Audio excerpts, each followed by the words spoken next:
It's an all too familiar scene. Thousands of migrants trapped between fences as they are confronted by security forces. The crisis along the Polish-Belarusian border has now seen one of its youngest victims. The body of a 19-year-old Syrian has been found by Polish police. Trapped in no man's land, the refugee standoff has boiled into a political crisis where Belarusian and Polish officials are showing no signs of backing down. Hadia Al-Alawi has more. Escaping war only to die at Europe's front door.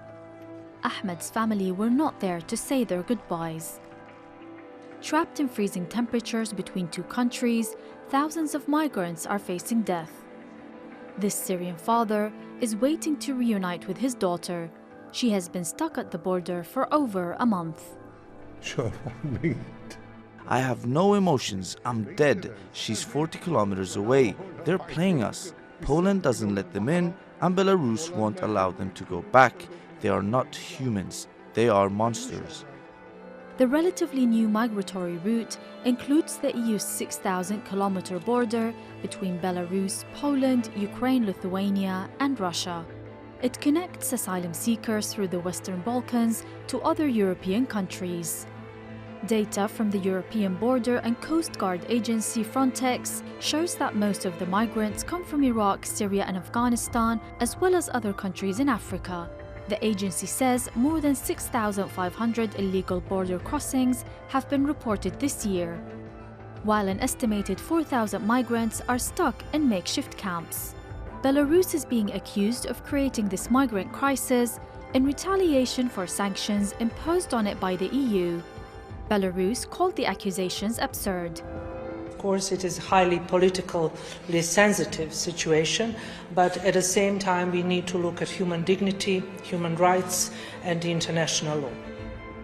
Earlier this week, the EU signed off on expanding its sanctions on Belarus, targeting individuals and institutions it believes are provoking the crisis.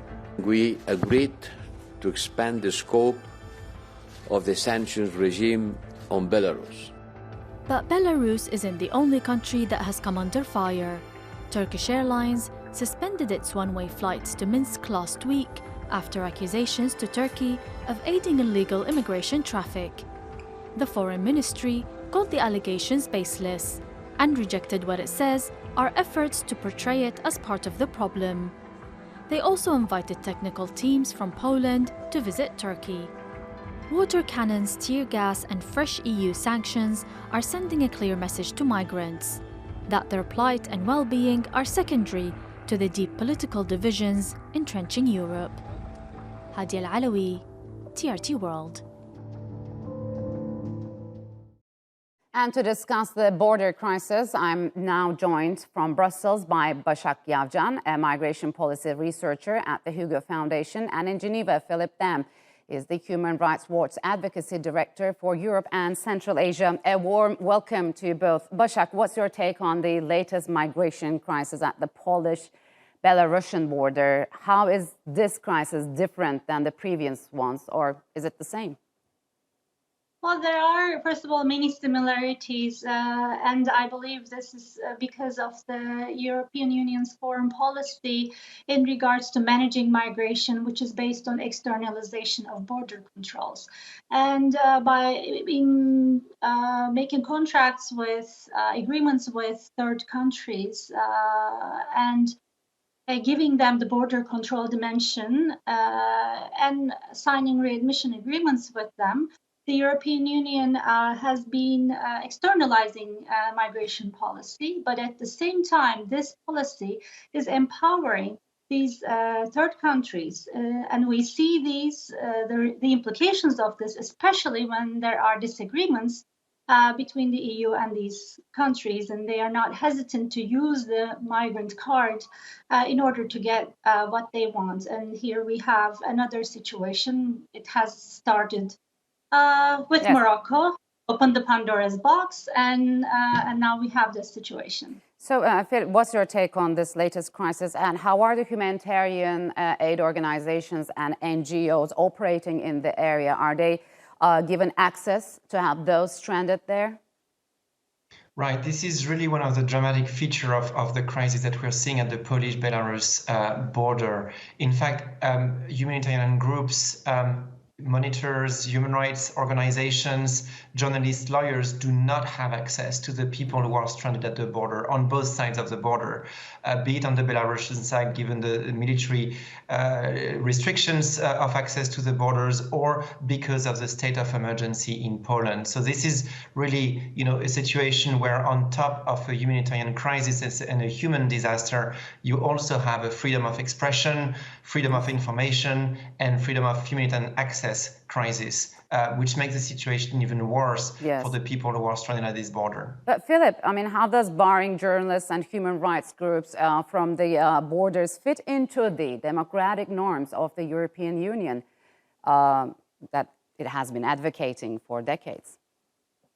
Right. Poland has been facing for the past few years definitely a rule of law crisis, which is affecting, of course, the judiciary, but also the way in which media ownership has been gradually used to limit media pluralism. But I think it's one step further, where journalists are simply barred from accessing victims, and where the authorities are deliberately making sure that there is no eye to look at what's happening at the border, which is dramatic given that pushbacks continue to have occurred now for weeks, and that people are wandering without food, without water, without shelters in the forest, in a very cold weather and very volatile situations, obviously. Basak, what do you make of the EU's migrant policies?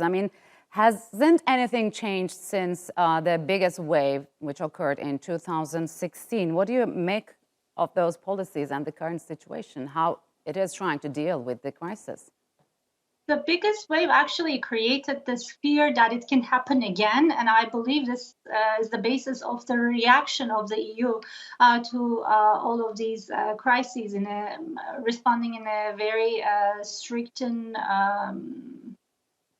way that doesn't really, that's not really consistent with its own norms. And this is also when we look at the way this is perceived by the countries in its neighborhood, it's also very clear that its normative power is really in decline, because people see that, the governments see that, EU is really very hesitant, very afraid to accept migrants, and instead of governing the crisis, it continues externalizing it and excluding itself from these processes. And as a result, we have more and more of these border crises taking place. And I'm afraid that this is not going to be the last one. It wasn't the first one, for sure. So, Philip, we're talking about a few thousand people here. Why is the EU not letting these people to process their claims for asylum? Why it is too hard for wealthy Western nations to welcome them first, then deport them if they're not fit for asylum? What's the mindset here?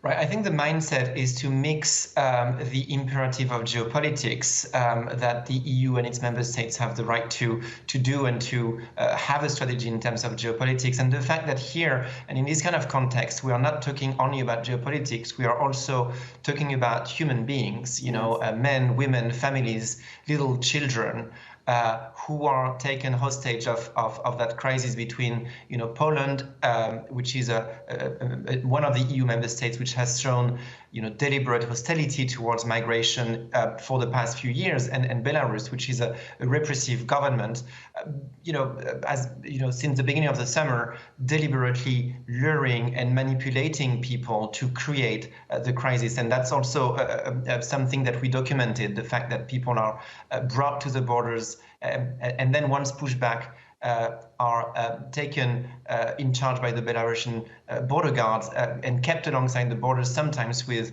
threats and violence, with a view to be pushed back again into Poland.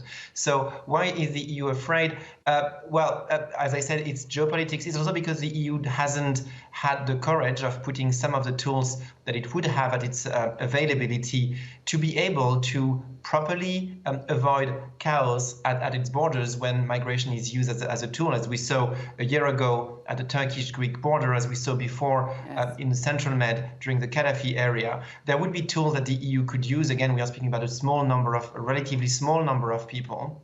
Yes. It's a number of people who could be manageable by the EU, preventing pushbacks, which are unlawful, guaranteeing the right to access to asylums could be done with a little bit more solidarity among EU member states, a little bit more responsibility sharing. And I think that we need to have the discussion about how the EU could equip itself to respond to geopolitical crisis while respecting humanity and dignity. Yeah, you sound like, I mean, you have very wishful thinking on that, because we don't see that solidarity coming in from the European Union. So, Basak, why do you think Turkey has been blamed for transporting refugees to Minsk? I mean, is it part of this crisis, or the European Union is making Turkey the scapegoat? Well, Turkey has declined, Turkish government and airlines authorities have declined these allegations and made statements, official statements to that effect. But I believe it has to do with the sensitivities that arise after the Pazar Kule incident between Greece and Turkey, where the trust of the two sides to each other has waned as a result. So this is likely, I mean, as I said, these kind of issues is likely to continue. But on the other hand, we have seen many European Commission officials making clear statements that the Turkish situation is very different, because Turkey is the country that's hosting the highest number of refugees in the world right now. Whereas with these countries, they are transit countries and instrumentalizing this migration without hosting really any refugees. And I think it comes down to this. For as long as there is insufficient legal pathways for asylum seekers to reach, for refugees to reach the convention countries, most of which are in European Union, we will have these kind of accumulations of people at the borders, because there is demand for this, but the legal pathways are relatively closed, not sufficient. For as long as there is no resettlement from these third countries into the EU, we will be seeing these kind of migration flows. Yes, Philippe, nothing is of course perfect, but what is this crisis showing us when it comes to Turkey's refugee policies? Well, we haven't been looking at how whether there was a responsibility from Turkey or other countries in channeling people to Belarus. The reality is that we need now to find a response to ensure that people who would be interested to make their way into Belarus are better informed, that what it is about is not just a trip to Belarus and then to the EU. It is smuggling, and there are reasons why we should prevent those people to end up in this trap. Now, when it comes to Turkey's policy, I think it's important to collectively look at indeed the level of protection and effective protection of asylum seekers and refugees. And it's important that Turkey continues to work to increase the protection granted to Syrians in particular, but also to Afghans. And recently we have documented cases where Afghans were pushed back, were sometimes brutalized when they were trying to seek protection into Turkey. And that, of course, can create further vulnerability for these people and create an incentive for them not to stay in Turkey. That reality needs to be addressed, but it's not an excuse for the EU to justify pushing back people to situations of abuses, as we are seeing right now at the Polish-Belarus border. All right, Basak, Philippe, we'll have to leave it here. Thank you very much for joining us on Straight Talk.